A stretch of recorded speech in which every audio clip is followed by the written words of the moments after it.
There's something strange happening with people born after 1997. They're more connected, more informed, and more anxious than any generation before them. They can research anything in seconds, but struggle to sit quietly for 3 minutes. They have access to every song ever recorded and skip most of them after 15 seconds. They have 1,000 people available to talk to at any moment and still report feeling profoundly alone. And developmental psychologists say all of it, the restlessness, the fractured attention, the emotional intensity that never quite resolves, traces back to one thing they never got as children: genuine, unstructured boredom. Not the mild kind, the deep kind, the kind with no escape route. Picture this. It's 1994. You're 9 years old. It's a Tuesday afternoon in July, and there is nothing to do. No plans, no scheduled activities, no device in your pocket. You've already watched everything that was on TV. Your friends aren't home. You checked. You knocked on 2 doors, and nobody answered. The afternoon stretches out in front of you like a sentence with no end. You sit on the porch. You pick up a stick. You put the stick down. You go inside and lie on the floor of your room staring at the ceiling. The ceiling doesn't do anything. Time passes in a way that feels almost physical, like something pressing against your chest. At some point, you're not sure when, your brain, with nowhere else to go, starts doing something on its own. You invent a game. You rearrange your room. You write the first page of a story you'll never finish. You disappear inside your own imagination for 2 hours without realizing it.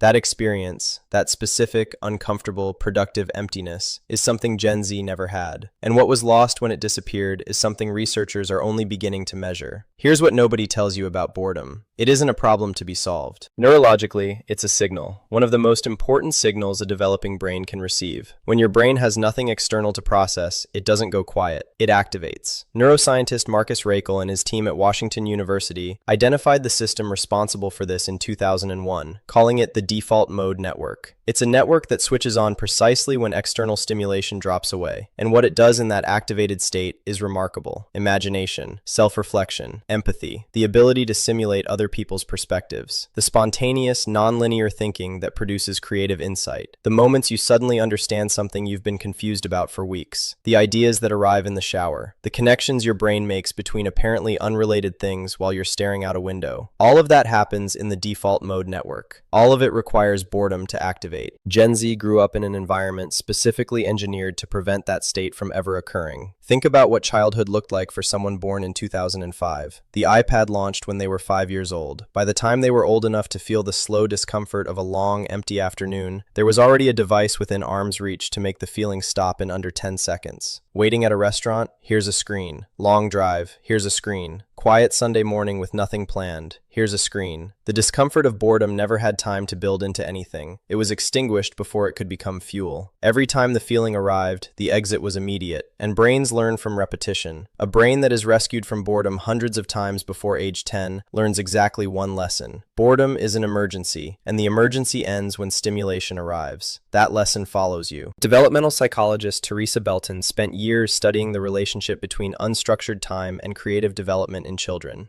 What she found wasn't subtle. Children who had regular exposure to genuinely unstimulated time, not organized play, not educational content, not structured enrichment activities, actual empty time with nothing to fill it, developed more sophisticated inner lives, richer imaginative capacity, and stronger emotional self-regulation. Not because boredom itself is valuable, because working through the discomfort of it, choosing to generate rather than consume, builds something that no amount of stimulating content ever does.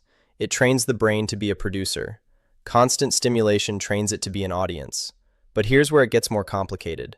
The generation that grew up without boredom didn't lose it because nobody cared about their development. They lost it because everyone did. Parents who handed over the device to stop the whining weren't neglectful. They were responding to a child in distress with the fastest available solution. Schools that filled every minute with structured activity weren't failing their students. They were trying to optimize every hour. Researchers who study this now describe it as a large-scale developmental overcorrection. A generation of caregivers so focused on eliminating friction from childhood that they accidentally eliminated the experience living inside it. Peter Gray, Free to Learn, Basic Books, 2013. What looked like progress, less suffering, more engagement, more learning, quietly removed the single condition under which certain kinds of growth are possible. And the data on what that cost is now arriving. Psychologist Jean Twenge tracked psychological trends across American generations for more than 2 decades. Livro barra pesquisa, Jean Twenge, iGen, Atria Books, 2017. What she found in Gen Z was a sharp, consistent, and generationally unprecedented rise in anxiety, loneliness, and what she described as a profound difficulty tolerating the experience of being unstimulated and alone. The shift wasn't gradual, it appeared as a spike, and it appeared right around 2012, the exact year smartphone ownership among American teenagers crossed 50%. Before that threshold, relative stability across those mental health indicators. After it, a sustained decline that has continued in the years since. The timing wasn't coincidental. It was the moment the escape from boredom became total, portable, personal, and available at every second of the day. Here's the part that's harder to talk about.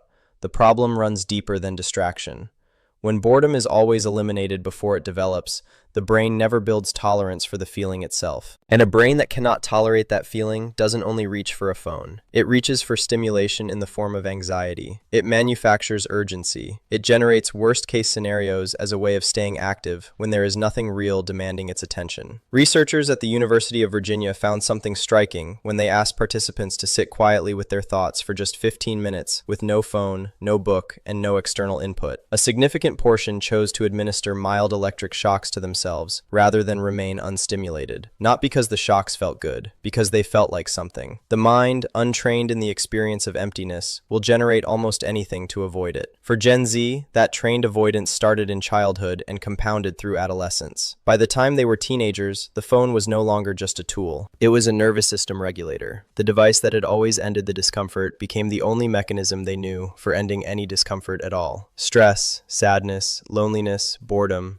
The response to all of it was the same. Open an app, start a video, begin a scroll. The feeling changes, for a few minutes, and then it needs changing again. That's not addiction in the casual sense people use the word. That's what happens when a coping mechanism is never replaced by a capacity. Stay with me because this distinction matters more than it sounds. The criticism of Gen Z's relationship with technology almost always misses the actual problem. The issue is not that they use phones too much, or that social media is corrupting them, or that screens are inherently harmful. Every generation adapts to the dominant technology of its moment. The issue is developmental timing, the window in which a brain learns to generate experience from nothing, to tolerate the discomfort of emptiness and find what lives on the other side of it. That window opens in early childhood and doesn't remain fully open indefinitely. It's not that it closes forever, but the foundation built during those years shapes everything that follows. Previous generations passed through that window without any awareness of what was happening. They were just bored on a Tuesday afternoon, lying on the floor staring at the ceiling, and that was enough. They didn't know they were building something, but they were. Gen Z passed through the same window with a screen in their hand, and the building never happened. That's not a moral failing. That's a cohort effect. The same mechanism that shaped every generation before this one, just running through a different axis. You don't choose the conditions of the world you develop inside. You only choose what you do with the psychology those conditions built. Here's what Gen Z has that no generation before them possesses. Native fluency in systems that leave every older generation perpetually behind. The capacity to process information at speeds previous cohorts find genuinely disorienting. The ability to exist simultaneously across multiple platforms and conversations without losing coherence. A comfort with ambiguity, with change, with the dissolution of institutions that older generations built their entire identities around. Those aren't small things. That's a form of cognitive adaptation the world increasingly rewards, and it belongs specifically to this generation. But fluency without depth creates its own exhaustion. Moving fast between things, you can do that. Staying inside one thing, one project, one emotion, one conversation long enough to understand it fully, that's harder. Not because you're incapable of it, because the muscle that builds that capacity lives in the default mode network.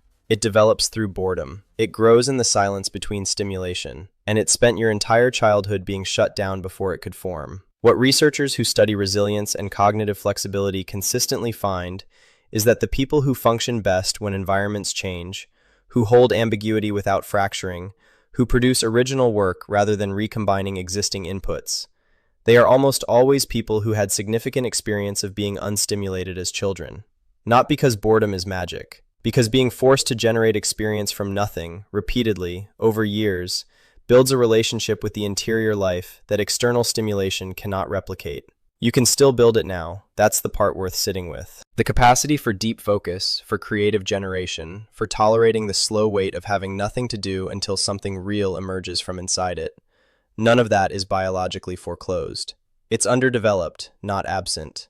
And unlike childhood, you can choose when to practice it. That looks different for everyone. It might mean putting the phone in a different room for an hour. It might mean sitting with the specific discomfort of having nothing to watch, nothing to scroll, nothing to respond to, and not ending the feeling the moment it arrives. It will not feel productive. Your brain will tell you it's a waste of time. That reaction is exactly the signal that you're in the right place. The discomfort you feel when you can't reach for your phone is the same discomfort the 9-year-old felt on the porch in 1994 before the imagination kicked in. The difference is the 9-year-old had no choice but to wait. You have to choose to wait. That's harder. It might also be the most developmentally significant choice available to you. You didn't get the bored Tuesday afternoons. You didn't get the slow, uncomfortable, invisible hours that built something in the people who came before you without them ever knowing it was happening. But you're aware of what those hours were for, and that awareness, that ability to understand the architecture of your own psychology and decide to rebuild what's missing, is something no previous generation had access to at your age. Tell me in the comments, what happens when you're bored? Do you reach for your phone immediately, or can you actually sit with it? Because your honest answer probably tells you more about your nervous system than anything you'd find on the internet.